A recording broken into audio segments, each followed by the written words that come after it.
Bharti news, सीधा, सटीक और निष्पक्ष। Good evening. I am Janvi and you are watching Bharati News. Let us have a glance at the top news for 2nd May. Here is the national news first.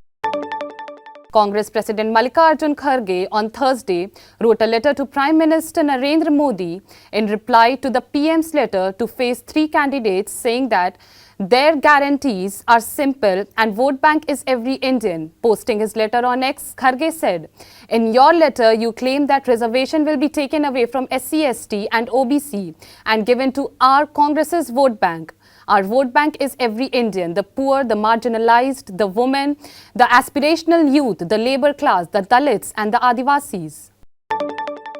In the latest judgment, the Supreme Court has said that non-bailable warrants cannot be issued in a routine manner unless the accused is charged with a heinous crime and is likely to evade the law process or destroy or tamper evidence. A bench presided over by Justice Sanjeev Khanna said that while there is no comprehensive set of guidelines for the issuance of non-bailable warrants, the Apex Court has observed on several occasions that non-bailable warrants should not be issued unless the accused is charged with a heinous crime and is likely to evade the process of law or tamper or destroy the evidence. Now, news from round the globe.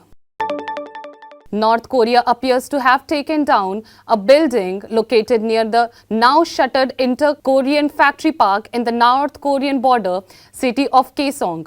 The Unification Ministry said Thursday the dismantled building had been built outside the factory park by a South Korean company for investment purpose. A ministry official told reporters without providing further details. A group of more than 10,000 black cab drivers is suing Uber after accusing it of breaching taxi booking rules in London in a move which could cost the ride-hailing giant more than $313 million. A group action claim has been filed in the High Court over Uber's operations in the capital between May 2012 and March 2018. The cab drivers claim that Uber misled Transport for London over how it operated its ride booking system and therefore breached private hire licensing rules. Now heading on to the business news. The sharp decline in battery costs is expected to boost the share of generation from the renewable energy capacity, including large hydro, to 40% of the all India electricity generation by financial year 2030 from less than 25% currently, driven by the large capacity addition underway.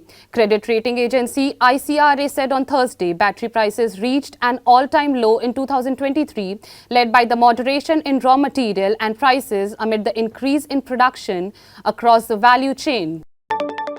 India's manufacturing sector continued to grow at a robust pace in April on the back of strong demand, although it was a tad lower than the record high that it touched in March. According to an HSBC survey released on Thursday, India has emerged as world's fastest growing major economy, fueled by government expenditure on big-ticket infrastructure projects like highways, railways, power plants and seaports. Now coming on to the last segment, that is sports news.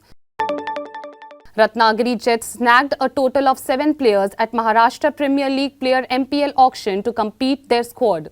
The defending champions went to the auction with the most retained players out of all the teams and had clear vision of the gaps that they needed to fill for the upcoming season. The team needed another fast bowler, Piyush Kamal, and the most exciting new signee came in the form of Satyajit Bachau, undoubtedly one of the best left-arm spinners in the state. All-rounder Saad Bin Zafar has been named captain as Canada unveiled a 15-man squad for the ICC T20 World Cup starting on June 1 in the West Indies and USA. Zafar will captain Canada in its first ever appearance at the T20 World Cup. The team is coached by former Sri Lankan and Canadian international Pubdu Deyasanke. Having taken the reins in 2022, Canada have been slotted in Group A alongside India, Pakistan, Ireland and the USA. They will open their campaign against neighbours USA in Dallas on June 1. That's all for the day. For more such updates, stay tuned to Bharati News. Please like, share and subscribe the channel.